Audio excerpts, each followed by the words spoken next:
Assemble your own delicious restaurant-style deli chicken sandwich at home. That too with good ingredients and economical price. Your kids will simply loved it over those low quality and greasy sandwiches and burgers out there who simply rob your pockets. On a baguette or any other sandwich bread, apply Sriracha mayo, covering both sides properly. Then put crispy iceberg or any other lettuce to give it a nice juicy crunch. Top it up with spinach greens to give it some bright color and extra nutrition which kids otherwise try to avoid. Sprinkle some spice blend on top.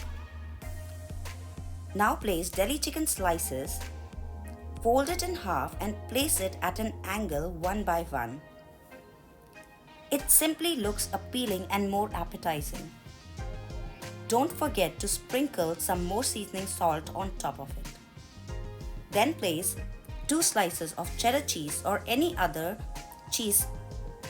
Now load it up with few fresh refreshing vegetables like couple slices of cucumber, sliced onion.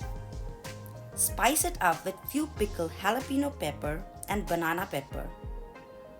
Add more color and crunch with red and yellow pepper slices and finish it with another sprinkle of love. You can find the seasoning salt and spreads video on my channel. Now close it, secure it with wooden skewer and cut it on bites. Serve it with crispy fries and ketchup. Enjoy this delicious meal. If you like this video, please like, share and subscribe to my channel. Thank you so much everyone for watching this video. Bye bye, take care.